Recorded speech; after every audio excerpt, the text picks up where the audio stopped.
I was thinking, whatever happened to ECA? Remember how everyone on the internet used to talk about ECA this, ECA that, you have to use ECA for every case, but lately that kind of died out. I think it got overshadowed by AI and cloud. But maybe we can remember what ECA was, and did it go away, or is it still around? So this ECA, right, early case assessment, the idea was you can pre-process your data to get a quick understanding what's in your collection and know what data is junk and which one is relevant, and then you can take the relevant data and promote that for the review. But in my experience, I haven't used it pretty much at all. ECA has always been kind of a failure for me. So the idea of ECA is this quick processing where you can ingest data, so you get some basic metadata, and then you can tell attorney what you have so they can make some decisions. But in my opinion, where it failed is ECA didn't have enough metadata. It didn't have OCR.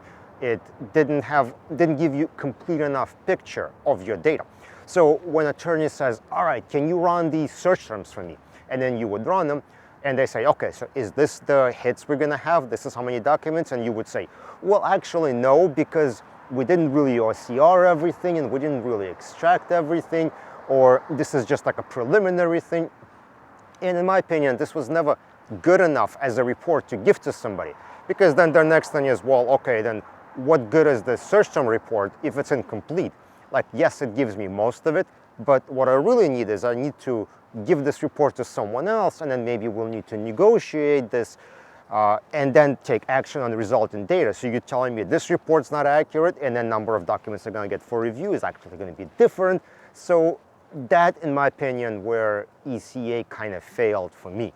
Now, the other thing that was kind of annoying too is that you're basically processing data twice. First, you pre-processing, and then you really processing, which again was kind of annoying, and I always felt like, look, let's just process it once and be done with it.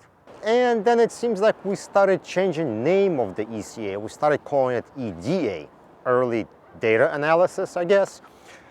And then I was looking at some companies' websites like iPro, and they were talking about how you can use ECA or EDA to prioritize data for your case review. And it didn't really make sense. They were talking about using analytics on ECA data. So I was a little confused, like how are they doing that if they don't have complete data extracted and processed? And then I came to a realization. No one liked partially processed data, and it was not helpful to anyone. So how did we solve that problem? Well, what happened is people started doing full, proper processing, but putting that into a separate database that would call ECA or searching database, or it could be a locked folder or something like that. And then they would have a separate set of data that would be available for review. And that's kind of what that turned into. You have one complete set of data that you might be charging client less for. That's called ECA or EDA data set, where you can pull data from. And then you have your actual set of data that client could be looking at, and that is being charged at the full hosting rate. This kind of model feels much better to me. There is no point of processing twice. You might as well just take your data, get it processed, put it somewhere. Storage is cheap. Processing doesn't take that long. You might as well get it all done and save somewhere, and just put it in a client inaccessible location, and that's going to be your source of data to be pulled from.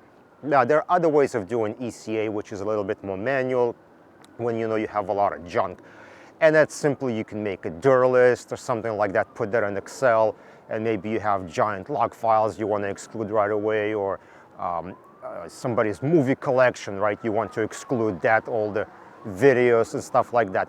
So that's another way of kind of doing manual ECA. But what I think we do now with two different areas of storing data, cheap storage and full price storage, kind of makes more sense to me. So let me know if you remember doing ECA differently, or what your experience was, or where you think we arrived, or if my assessment is correct or not. And I'm going to try not to fall off this tentacle of the squid, and maybe I'll even try to free Nemo over here. Anyway, thank you for watching. Don't forget to follow on LinkedIn, subscribe on YouTube. I'll see you next time.